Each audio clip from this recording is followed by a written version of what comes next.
It's nice to be here. Yeah, so this is based on joint work with Paula Heim, who's at Oxford and Leipzig currently, and Lauk, who's currently at Bonn.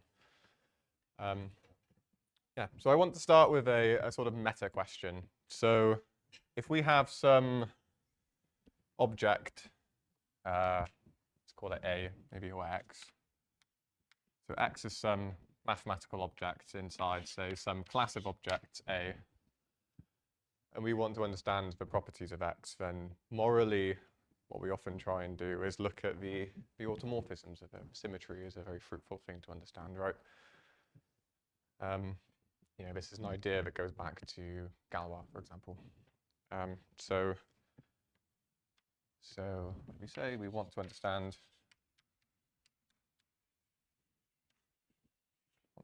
X in A. So we consider aut of X, where we're considering whatever automorphisms make sense here, whatever category we're working in. Now, with that in mind, it makes sense to ask, what kind of groups can come up here?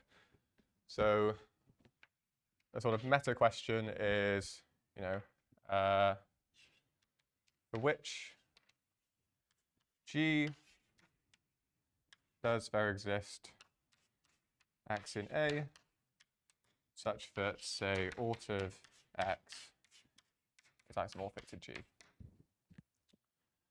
And these types of questions are incredibly old. So the oldest example I could find, which is sort of in the spirit of this, is in 1893, I should say, Adolf Hurwitz, when he proved his automorphism theorem for surfaces, also proved that every finite group acts faithfully on a surface by conformal automorphisms. But this isn't quite this, right? Because this would give an inclusion. We want the whole thing, right? We want the full automorphism group to be our group. And so the oldest reference I could find to a question like that is a question of Koenig from 1936 in his famous monograph on graph theory. So Koenig asked a question, for which groups does there exist a graph such that the automorphism group of that graph is exactly that group? And this was answered in 1939 by Frucht. So Frucht, 1939, said that for all finite G, there exists some finite graph gamma such that the automorphism group of gamma is exactly G. And it can be, it's instructive to try and prove this for yourself. So if you want to prove something like this, Frucht's idea was to consider the Cayley graph. Cayley graphs were vaguely well established by this point, 1939. Cayley invented them in the 1870s. Max Dane popularized them in the early 20th century. So people were looking at them now. And so Frucht realized that if you take a Cayley graph, say, why don't we consider the dihedral group? So we consider a Cayley graph, the dihedral group.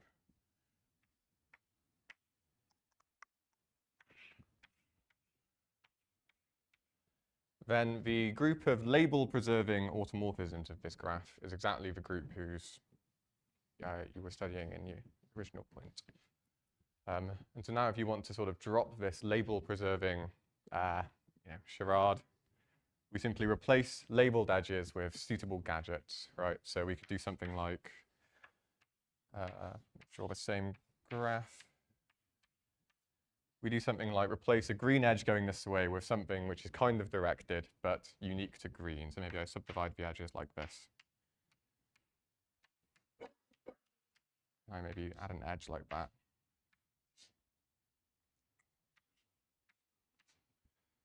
And now the automorphism group of this graph is going to be exactly the label-preserving automorphism group of this graph, which is just D6. And so we win. And this was Frucht's sort of exciting idea at the time. It's now a very sort of classical theorem in graph theory. The assumption of finiteness here was extended to all groups, regardless of cardinality, later on by de Groot in 1959 and Sabadusi in 1960. And there's also lots of other sort of extensions of this, right? So like, not only does there exist a graph, there exist uncountably many graphs. It's not too difficult to make this uncountable. You can take these graphs to be bipartite. You can take them to be, you can take it so that their automorphism group acts freely, like a Cayley graph. You can do a lot, right? It's a very flexible theorem. Yeah, and very classical. And so then, sort of moving away from graph theory, people have studied questions like this in geometry quite a lot.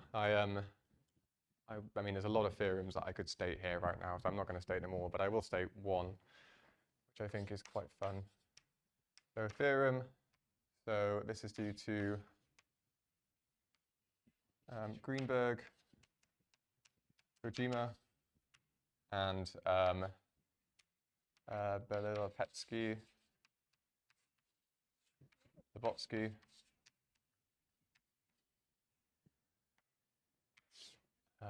And this says that for all finite G, there exists, and I should say actually for all n greater than 2, there exists a closed hyperbolic n manifold such that, let's call it M, let's see, such that the isometry group of M is exactly G. So this was shown by Greenberg for dimension n equals 2 using sort of a similar argument to what Hurwitz did that I mentioned earlier. Kojima extended this to n equals 3, and Belilopetsky and Lebotsky did all the rest in 2005. And there are many more theorems like this, right? So so I mentioned Sabadusi earlier proved this for uncountable groups. They also proved something similar for automorphism groups of rings, for example. There's there's a bunch of theorems like this.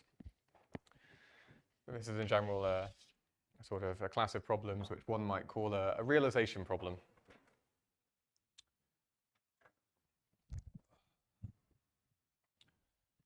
Any questions so far? Cool. So now, what do I want to study? Well, I want to consider a different type of automorphism group. So I'm going to assume that everyone knows what a quasi-isometry is, but if you want me to define it, speak now.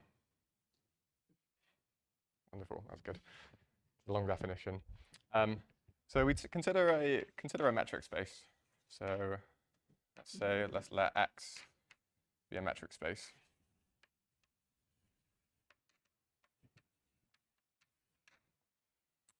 And now I want to define a group of quasi-isometries, right? So maybe I try and do this in the most natural way possible. So let's let Qi of X be the set of all quasi-isometries phi from X to X, where phi is a quasi-isometry, or Qi, as I'm going to write. Now this isn't a group naively, right? It doesn't work, but it's nearly a group because, I mean, quasi-isometries are closed under composition. They have quasi-inverses, pseudo-inverses. And so the way we fix this is we consider the following relation. So we mod out by this, where we say that phi is equivalent to psi if their supremal distance is finite. So the supremal distance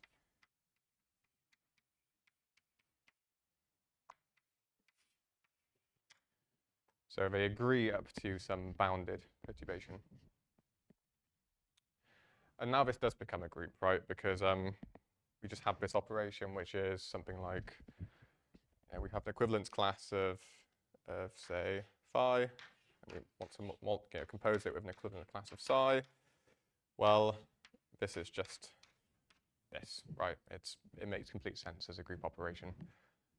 Pseudo-inverses of quasi-isometries are now genuine inverses because when you compose them, you get something which is boundedly close to the identity, and so on and so forth. And so this is something called the quasi-isometry group of a metric space. Does this definition make sense to people? Wonderful, good. So why don't we, have a few remarks. So a few remarks. So if X is quasi-isometric to Y, then by sort of conjugating with the quasi-isometry and its pseudo-inverse, we get an isomorphism between the QI groups. So this is fairly natural. Another remark is that we have that there is always a natural homomorphism from the isometry group into the quasi-isometry group, right? So we have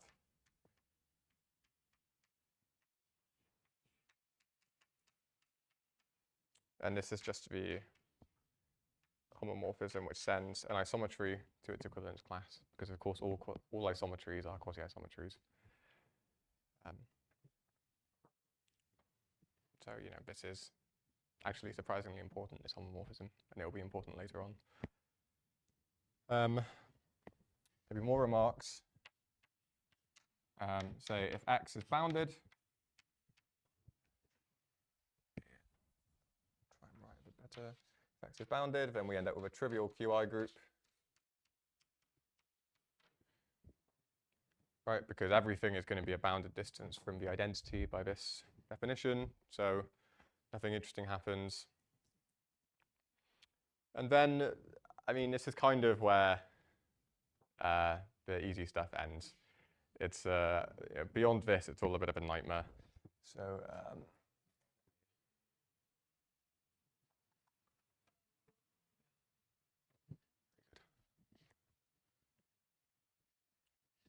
so why don't we consider some quasi-isometry groups of some natural spaces?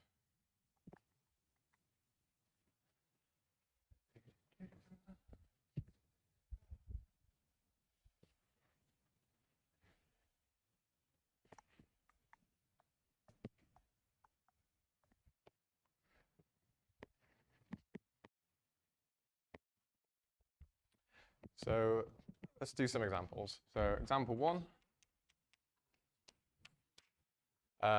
Let's consider our first unbounded example. So let's consider X, which is the set of all factorials with the metric induced by the Euclidean metric on the real line. Sort of nice exercise, which is worth convincing yourself of, is that the quasi-isometry group of this is trivial. And this is because you sort of have, if you fix the quasi-isometry constants, once you look at large enough factorials, they all get so spread out apart that they can't swap with each other. And so you can only really modify this set close to 0. And so all of the quasi-isometries. Anything superlinear does work, but somehow there's a certain jazz factor that comes with the factorial.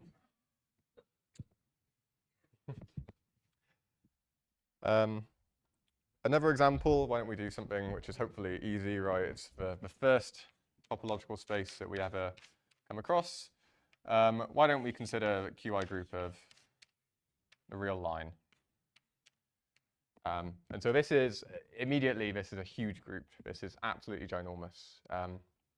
This was studied by I mean, the main paper that I will cite is Sankaran 2005. Through some nice results about this. So let me say a few things about it. The first one, which is possibly quite surprising, is that this group firstly splits as quite a nice product. So let me write something out. So it splits as, firstly, you have the direct product of the quasi-isometries of the right-hand side and the quasi-isometries of the left-hand side. And then you have a semi-direct product with Z2. All right, so this Z2 is the Z2 that flips the left and the right. It swaps the ends. When you mod out by that and just consider the orientation-preserving quasi-isometries, it turns out that obviously we can modify any quasi-isometry by bounded distance. So we can assume that the left stays on the left, the right stays on the right, and these two things are acted on independently. And then they commute, and so we get a direct product. So this is kind of surprising and sort of gives you hope that maybe something nice is going on. But it sort of falls apart there. So the first thing I will say is that, well, the second thing I should say, Thompson's F embeds into QI of R, sort of in the way that you might expect. So you look at this, and it turns out if you take a diffeomorphism of the circle, you lift it to the real diffeomorphism of the real line, and you magnify it in a certain way, you can find, or you can sort of embed the whole sort of lifted diffeomorphism group of the circle. And in there you can find Thompson's F. We also have,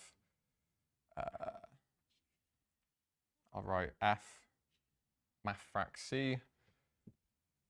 Who knows how to draw that properly. This is the free group of uncountable rank, so a continuous rank. This also embeds into there through much the same argument. And so this group is starting to look absolutely massive. We know it's not simple, and that's not just because of this decomposition. If you restrict yourself to these halves, where sort of the interesting stuff happens, we know that there are normal subgroups in there which are doing something interesting. So there is some structure which happens, but it's it's a bit of a mess. We also know that all quasi-isometries of the real line lie boundedly close to some piecewise linear homeomorphism with bounded slope. So this is, we can sort of get a description of all of the individual quasi-isometries, but then as to their group structure, it's sort of a bit of a mess.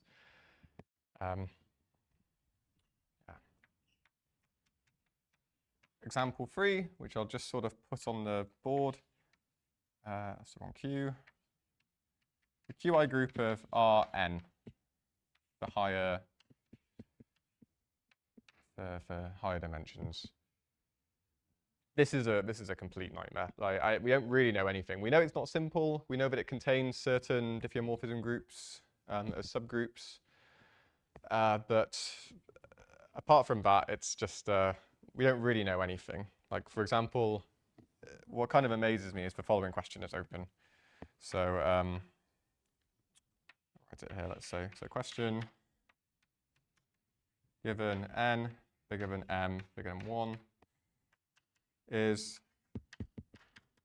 QI of Rn isomorphic to QI of Rm. We don't know. We know that the QI group of R is genuinely different to all of these because it's virtually torsion-free. These factors here are both torsion-free groups, so this wins. But the higher dimensional ones have loads of torsion, and right now there's not really any way of distinguishing them, which is a bit of a nightmare. What do you mean by loads of torsion? So is it that the torsion comes from isometries of Rn, or is it more complicated than that? I mean, you can get torsion from isometries of Rn. You have like the sort of circle group acting. but it's not too difficult to imagine that there is more torsion coming from other places, right? Because you can sort of twist your group in some, or just your space in some silly way, and you can imagine twisting it in such a way that it wraps back around to itself. I don't know. It all gets a bit silly. Yeah. And so then the Euclidean spaces are hopeless. So why don't we consider something else? So let me give a definition. So definition.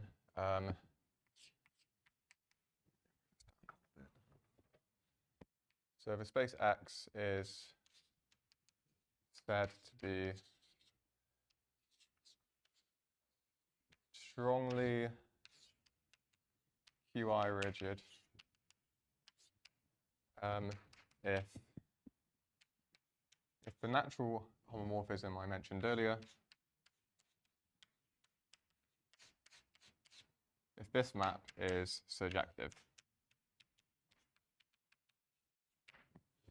So that is, every quasi-isometry lies within a bounded distance of an isometry.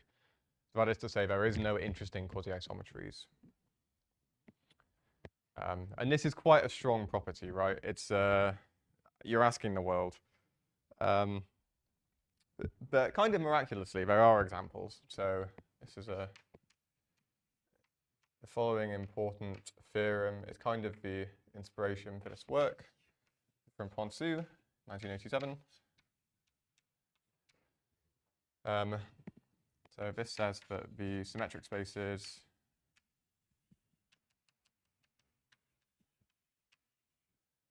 so what have we got? We've got the quaternionic hyperbolic plane, or hyperbolic n space, I should say, n at least 2, and the octonionic, maybe I'll write this as an O, I second guess that notation. The octonionic hyperbolic plane, these are strongly QI rigid. Let's write S, QI rigid. Right, so like the normal hyperbolic space, this is not going to be strongly QI rigid. There's loads of them, and you can convince yourself that there's all sorts of nonsense going on, right? They're too symmetric. These spaces, while they are symmetric spaces, they're not that symmetric. Their curvature varies in different directions, right? So looking at the quaternionic hyperbolic plane in particular, the sectional curvature, depending on which direction you look in, will vary between -1 and -4 inclusive. And this gives you a sort of sub-Riemannian structure on the boundary, so I'm told. And this is Ponceau's revelation was that this gives you enough to show that there's no interesting quasi-isometries, because if you try and do something interesting, you're just going to mess around with the boundary, and the boundary is going to sort of kick you back into shape somehow. And so this is kind of amazing, right? It's incredible that these spaces exist outside of, the point. It's incredible. And there's more examples that come up, right? So Kleiner and Lieb in 1997 proved the same thing for certain families of higher rank symmetric spaces, and they also showed the same thing for certain Euclidean buildings. Although their paper uses completely different methods to this. And outside of this, everything I've mentioned so far is, I think, basically all that is currently known about quasi-isometry groups. Maybe I'm wrong, but I couldn't find anything else. I think it is even open to find examples of, say, a metric space whose quasi-isometry group is, Z mod 3 or something like that, right? It's really difficult to actually build something where you're not accidentally introducing extraneous quasi-isometries. My evidence for this being open is a math overflow post from 2005, well, not 2005, 5 years ago is what I meant to say, where Yves Cornelier comments that this problem is probably, there probably is lots of quasi-isometry groups that you can realize, but no one's ever going to write it down because it's going to be too tedious. So anyway, that's what I'm here to discuss. So theorem So this is HMM from this year. You can either interpret this as our initials, or you can interpret it as me not being sure what year it's going to come out. But the theorem is that for all countable groups G, there exists uncountably many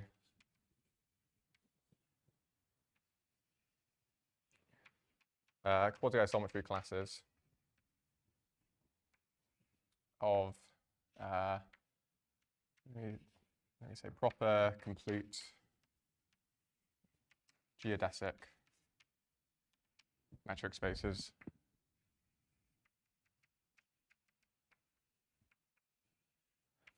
X such that QI group of X is isomorphic to G.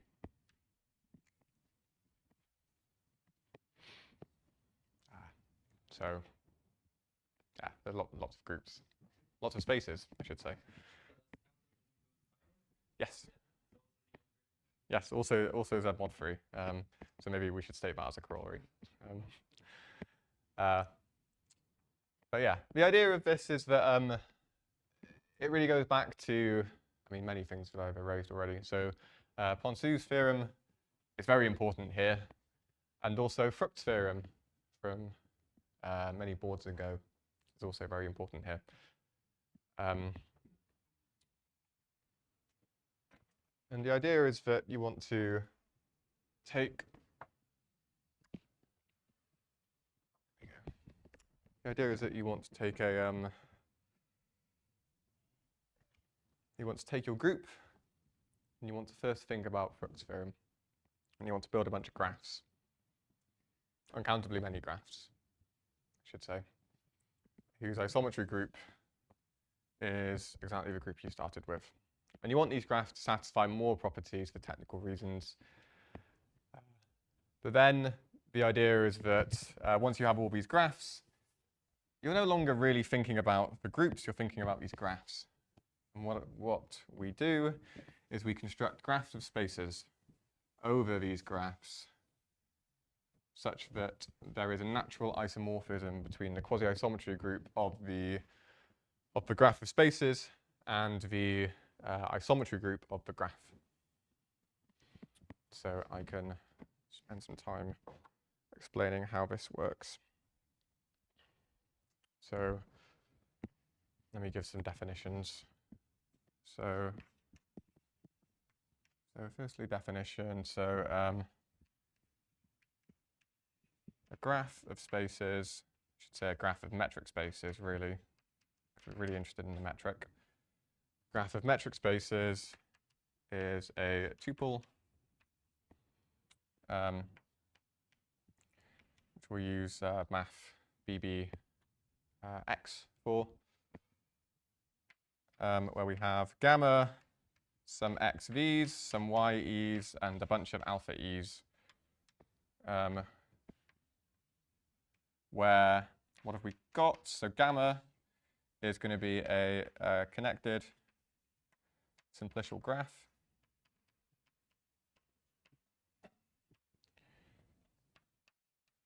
The XEs, or the XVs, I should say, are, and actually also the YEs.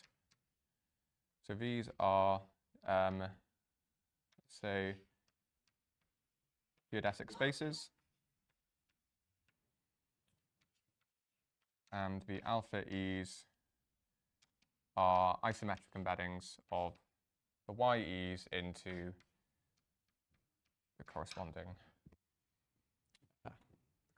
vertex space. So think about a graph of groups, right? I'm sort of hiding some things, right? Because am I taking directed edges? Am I taking undirected edges?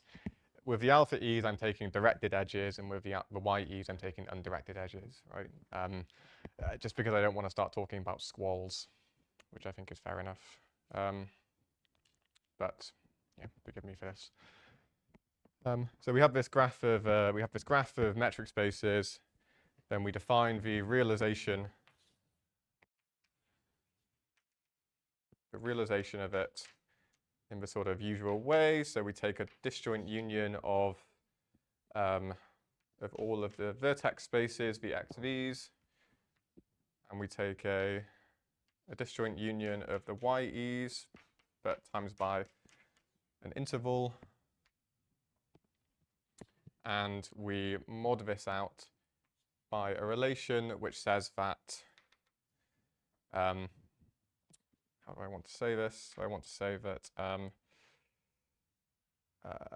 say y, maybe I, just say y0 is related to, is glued to alpha e of y, yeah, just this. And similarly, y1 is going to be glued to the other side. So again, I'm sort of abusing notation here, but you take your spaces, you have all these cylinders for the edge spaces and all of these vertex spaces, and you glue them together in the obvious way along the maps that you're given, these alpha e's. And these alpha e's, I should say, actually are isometric embeddings.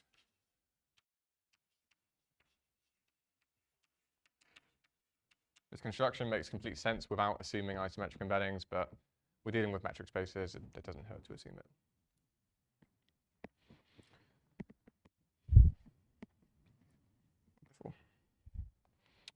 And then this can be metrized in kind of an obvious way, right? So you look at, it's the same way that you would metrize like a metric polyhedral complex. So you look at strings. So you take 2 points in this realization, and you look at sequences of paths through all of the different pieces. And the length of a path is going to be the sum of the lengths of all the pieces within all these geodesic spaces. And then you take the infimum over that. And this gives you a length metric on that. And as long as all of these spaces were complete and say proper,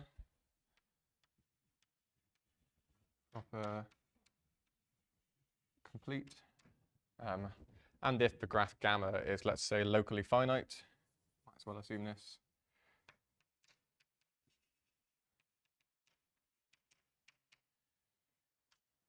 Then the metric that you get on this gives you a proper, complete geodesic space. Wonderful. Any questions about this bit? Great.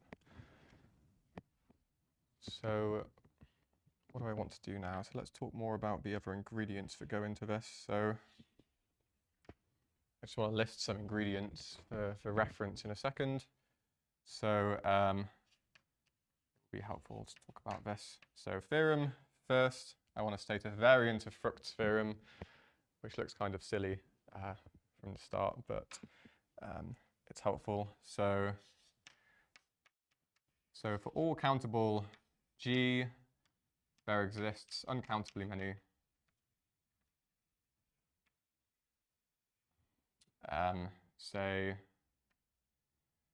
let's say connected, simplicial, 9 regular. The 9 is important here, and you'll see why later. 9 regular graphs gamma, such that it has a free automorphism group. This is kind of important. So auth of gamma acts freely. And we also have that auth of gamma is exactly G. So this is just Frucht's theorem, but I've brought out some extra properties that will be helpful later on.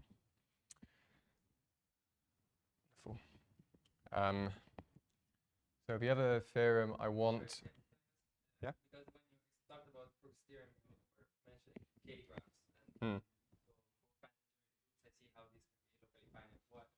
How can you build them locally finite?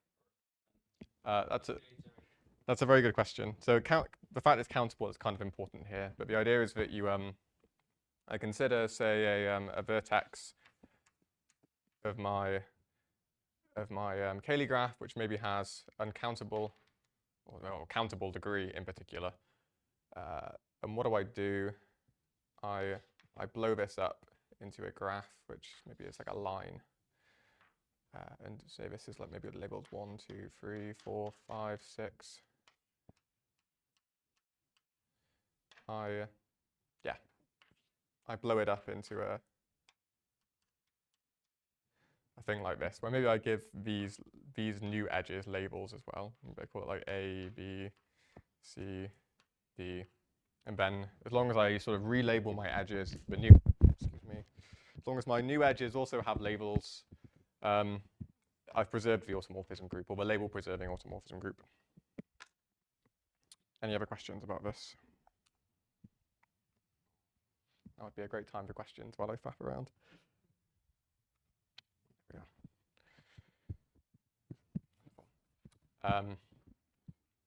Yeah, and so by doing this, you can make the labeled graph free regular, and then when you do the whole sort of Frucht theorem trick where you replace the labels with gadgets, you just make sure that the gadgets are also free regular. And then there is another trick where you can blow up a free regular graph into a non-regular graph while preserving the automorphism group. And so that's what happened here.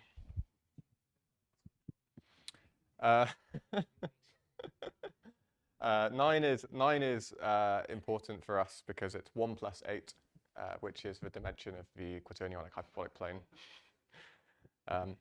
It breaks down if you try and do... Well, actually, I think there was a time when we were trying to prove this for 5, but that sort of didn't work for, well, dimension reasons. Yes. So theorem, the other ingredient, which I'll just restate here as just for reference because there's only so much board space, but the quaternionic hyperbolic plane is strongly QI rigid. This is important. And then just hide that for a second. So then the final thing, which is where 9 comes from, this is more of a proposition actually. Calling it a theorem is a bit of a joke. Proposition, so looking at the boundary of this symmetric space, right? It's a visual manifold. It's cat -1. It's got a boundary. There exists a set omega. That's a terrible omega in the boundary.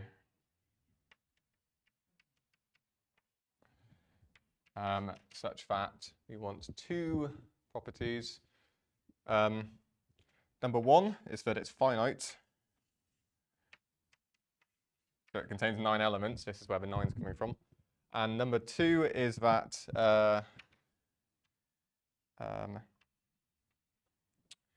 so it has 9 elements, and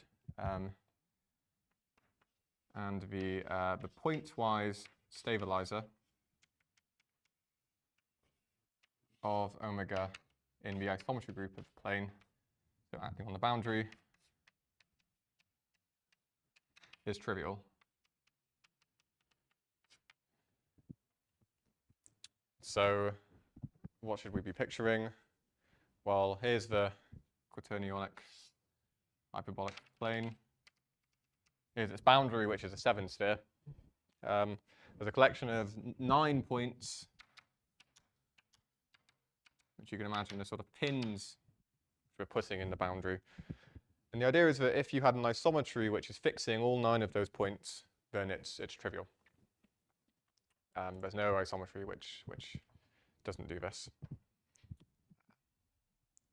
And constructing such a set is not too difficult, right? Because you start with maybe 2 points, and you look at the fix.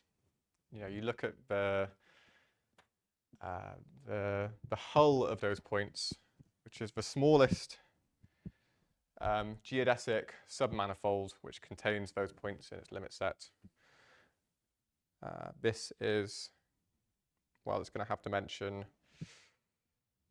1 minus the number of points that you had, so 1 in this case, and then you take a point outside of that, and you sort of you add the points 1 by 1. And the point is that the fixed point set of any isometry within the actual space is going to be a geodesic submanifold. And so by one increasing the dimension, eventually you get it to be the entire space, and the isometry has to be trivial.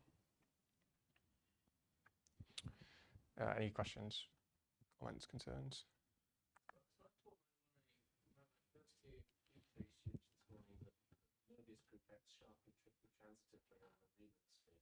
Sharply, triply transitive. Hmm.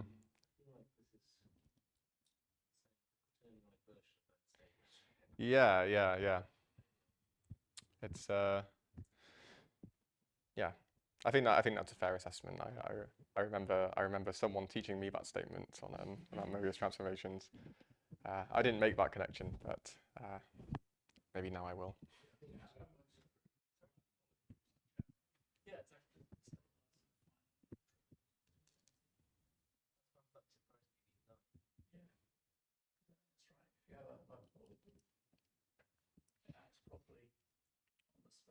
Mm.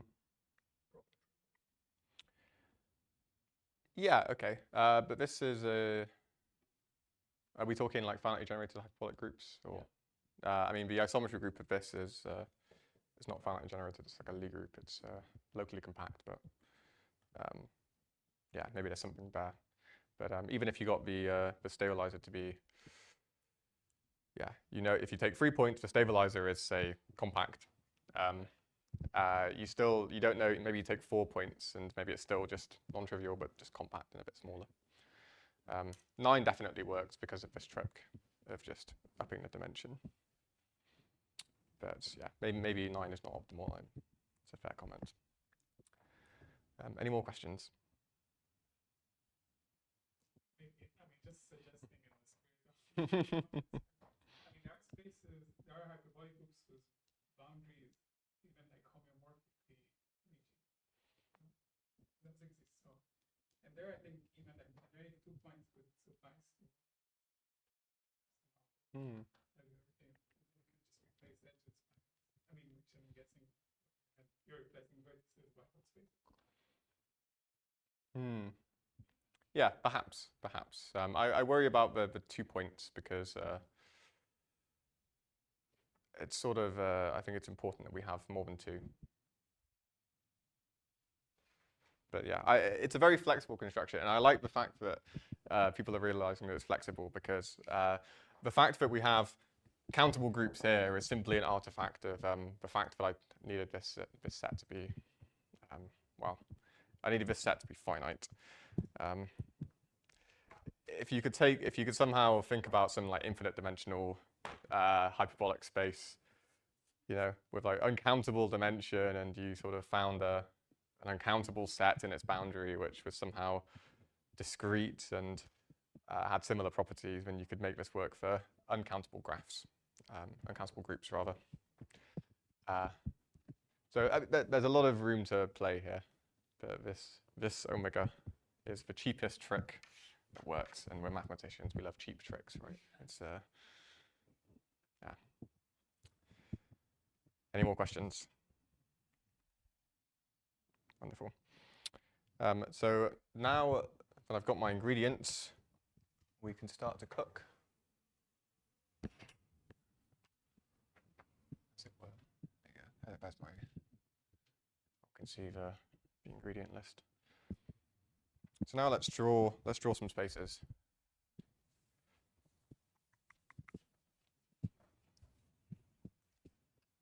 And I will prove a claim in a very sketchy way, which, if you believe me, will imply the theorem.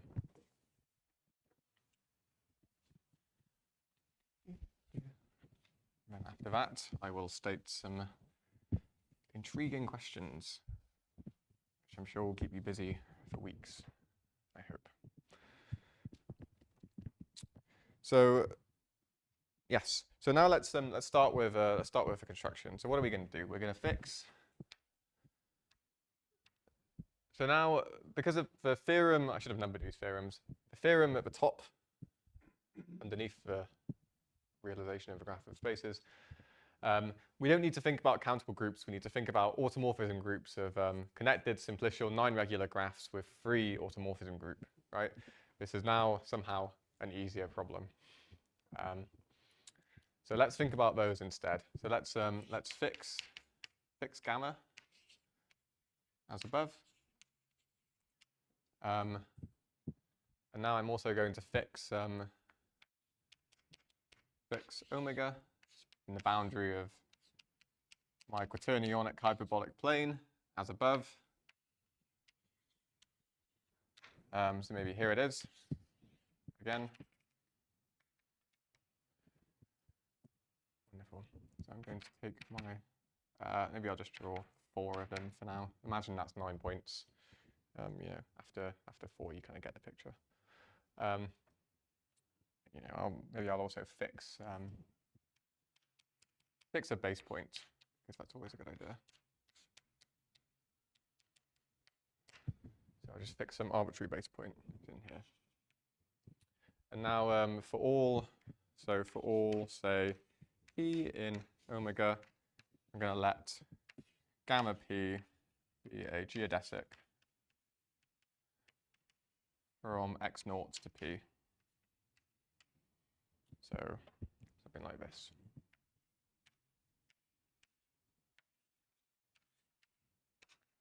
Very good. So these are my gamma p's. And now I do something vaguely cheeky. So for all vertices in my graph, I'm going to fix a bijection. Let me make sure I get this the right way around before I start having to write inverse signs. Yes. So I'm going to fix a bijection. I'm going to call sigma v from the set of edges which go into v. So maybe I could even just call this the link of v. It's fine. Yeah, there's one edge for every point in the link. And I biject this with omega. And I'm going to fix this bijection for every v such that the following diagram commutes. Such that, so say, yeah, I'll write like this.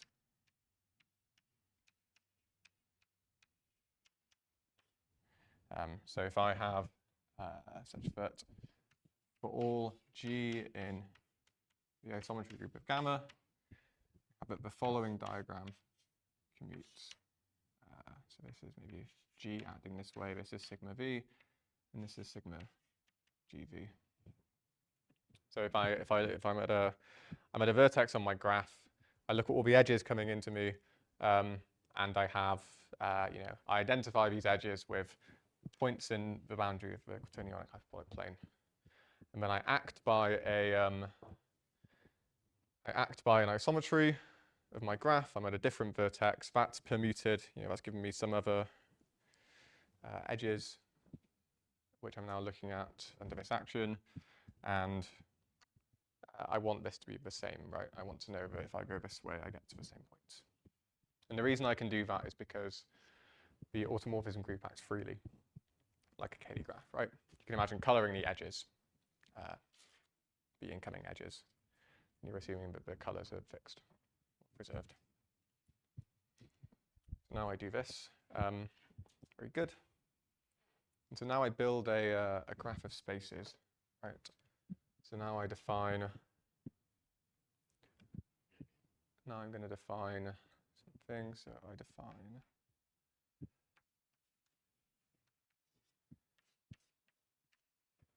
what x gamma. So it's a graph of spaces over gamma for E, where gamma is as above. So I'm going to have a few things. So xv is going to be just the quaternionic hyperbolic plane for all of them. ye is going to be the half line, and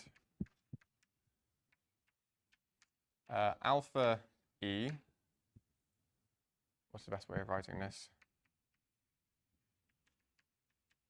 Identifies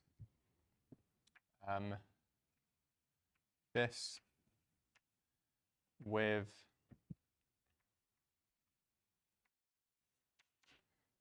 gamma of, let's say, sigma, I guess it's probably this, right? Sigma TE of E. Yes. So, yeah, I have a bunch of copies of the hypertonionic hyperbolic plane, and they're glued together along edges, along rays, like this. So it's helpful to draw a picture. Let me draw a picture. So, yeah, what you should have in your mind is something like this, right? So here's a copy of the quasi-isometry hyperbolic plane. Here's another one. Here's another one. I have a bunch of rays in here, 9 of them to be precise. Right. And there's these sort of strips which are gluing together like this. I sort of glue them together like this along a graph of spaces, and I get a complete geodesic proper metric space. Very good. So this is my space, and now I have the following claim. I will sketch very briefly. So the claim is that the QI group of this graph of spaces is exactly the isometry group of gamma. And then one can see how this sort of completes the proof. The only other bit is that if I take 2 graphs, say gamma and delta, then the 2 spaces that I get are not going to be quasi-isometric. This follows from a similar argument. So why is this true? So there's a few observations that one has to make. So the first observation is that each inclusion of every vertex space into this is a quasi-isometric embedding. Uniformly so. And this basically follows from the fact that these rays diverge uniformly. So you can't really create any shortcuts, because if you want to go around lots of bits of the graph, you're kind of, you're going to have to go a long way, basically. Second point is that there is a homomorphism. There's a homomorphism, I'll call it phi, which goes from the QI group into the group of bijections of the vertices of gamma. Right, so if I have a homomorphism of my, a quasi-isometry of my space, my graph of spaces, I have these huge copies of these 8-dimensional symmetric spaces, right? They're massive, they're ginormous. And then they're joined together by these little spindly little things, right? There's nothing that can happen here other than these are being permuted by the quasi-isometry, and so we get a homomorphism here, where you say that the image of, if I have a quasi-isometry here and I consider its image in here, it's simply defined to be, if you take a vertex in here, you look at the corresponding vertex space, and there will be a unique, different vertex space, which it is mapped sort of up to bounded Hausdorff distance to. So, does that make sense? Good. The third point is that the image of this homomorphism is actually in the isometry group of gamma. Right, so that is to say that it's sufficient to show that if I look at the image of these vertex spaces, adjacent vertex spaces go to adjacent vertex spaces. Right, adjacency is preserved. And this is, if you stare at this long enough, this should be clear, because if I take, say, 2 vertex spaces which are adjacent, and I look at the intersection of their R neighborhoods, for any R bigger than 1, that's going to be unbounded, right? Because it's going to contain something, it's going to contain a bit of that ray. But if I take any two vertex spaces which are not adjacent, and I look at their intersections of any neighborhood of them, that's going to be bounded. And quasi-isometries are going to preserve this fact. So this gives us that adjacency is preserved, and we are happy. Now, the next point is that phi surjects, in fact, phi surjects this isometry group. Why is this true? Well, if we take any isometry of the graph, because of this property here, you can just immediately lift it to an isometry of the graph of spaces, right? Because we built it in a symmetric way. And so this automatically becomes a surjection. And finally, the bit that pieces it all together is that phi is injective. And this is kind of the hard part. This is where we appeal to Ponceau.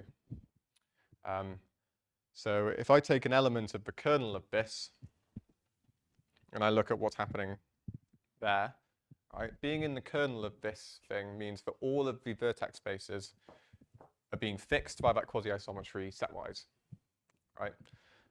It follows then fairly quickly from just sort of observations that the edge spaces here are also going to be fixed setwise. You know, there's something to check there, but you know, we have checked it. And then we know that each of these vertex spaces is uniformly quasi-isometrically embedded. So we can restrict our quasi-isometry to a quasi-isometry of the vertex space in each case. But now we have a quasi-isometry of the quaternionic hyperbolic plane, which is fixing all 9 of these rays. This is going to lie bounded distance from an isometry, which is fixing coarsely all 9 of these rays. In particular, it's fixing these 9 points at infinity, which means it must be the identity. And so our quasi-isometry on each of the vertex spaces is uniformly close to the identity, and so the entire thing is uniformly close to the identity. And so we conclude that we have an isometry, an isomorphism, I should say. And so then we're happy. Now, in the last 30 seconds or so, I will just advertise some questions, which I think are interesting. Well, actually, first I'll make a couple of remarks. So what's fun about this construction is it's quite natural in terms of what you get out of it if you have a nice group. So if you have a hyperbolic group, all of these metric spaces that you build are hyperbolic. They're Gromov hyperbolic, which is kind of surprising. Turns out that the hyperbolicity of the underlying graph induces hyperbolicity of the whole graph of spaces. And it's because of these diverging rays. It's kind of like an acylindrical, like a very strong acylindricity condition. If you have finite asymptotic dimension, then all of these have the same asymptotic dimension plus 8, turns out, or at least at most. If you have type F, then you can make all of these spaces contractible by gluing in cells in the right place. These all sort of deformation retract onto just a copy of the graph that you started with. And yeah, all of these spaces we build are actually all themselves strongly QI rigid, which gives more examples of strongly QI rigid spaces. And outside of the theorems I mentioned before, there isn't really any known. So that's kind of fun. But yeah, a couple final remarks. So we have these sort of huge graphs of spaces with these 8-dimensional symmetric spaces. Now, thinking back to Frucht's theorem, if you want to put more restrictions on those graphs, for example, you want to look at trees or planar graphs and look at their full automorphism groups, you can't get all groups that way. There is a restriction on what groups can arise as the automorphism groups of planar graphs, similarly of trees. And so the question now is, well, which groups can arise as maybe the quasi-isometry groups of planar graphs or trees? Can't be all groups, surely, but I don't know of any examples. Another question, extend this to all uncountable groups.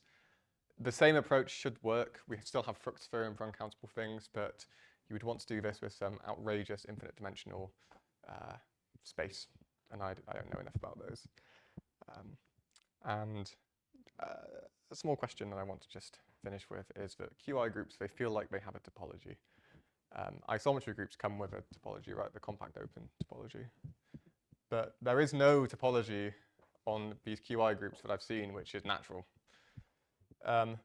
But yet, it feels like you can sort of think about what it means for quasi-isometries to converge.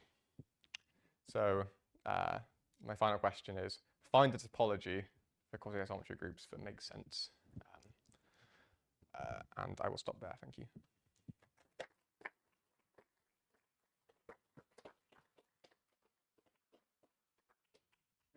Questions? About your last question, Mhm. QI groups in general are space. There are also QC groups of their boundaries. And then there is some topology. So maybe not for instance. Yeah. Some group of homomorphism, group of Yes. Yeah. Yeah. Yeah. Okay. I can. Yeah. So you have a yeah, the QI group maps into the QC group of the boundary, and then you can pull back a topology from that. Yeah. Okay. Nice. That's good. I like that. But yeah, if you think about maybe the QI group of say z squared, this you want to say there's some kind of notion of convergence here, but there's too much nonsense going on. You said that the real symmetric spaces don't have this QI rigidity, right? Mm-hmm. And the complex hyperbolic spaces, do you know if they do? I don't think they do. I think the ones that have it are exactly the ones that Ponzi proved it for. So You said also higher rank. higher rank, yeah. I don't know which of the higher rank ones have it, but check Kleiner and Lieb, 1997. It's all of them. All of them. Oh, okay. There we go. Easy answer. Wonderful. Yeah. Without these factors. Yeah. More questions?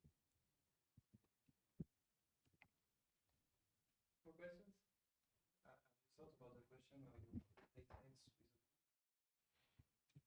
Where you look at the quasi-isometry group of a group.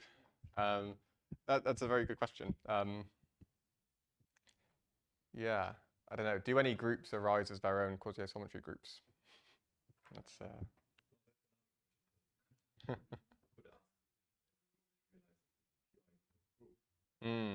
yeah, yeah, but that is a. I think that is a that's a question that appears in the paper actually, which is not out yet. So, but yeah, can you take these spaces to be, for example, like these spaces are far from homogeneous.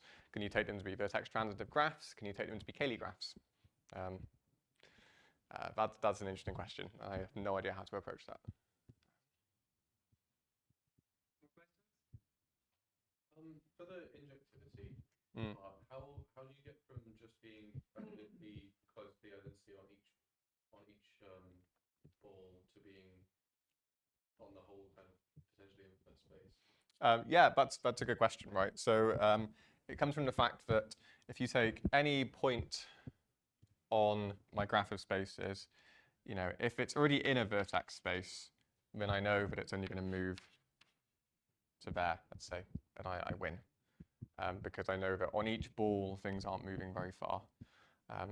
Another point is all that's left is on the edge spaces.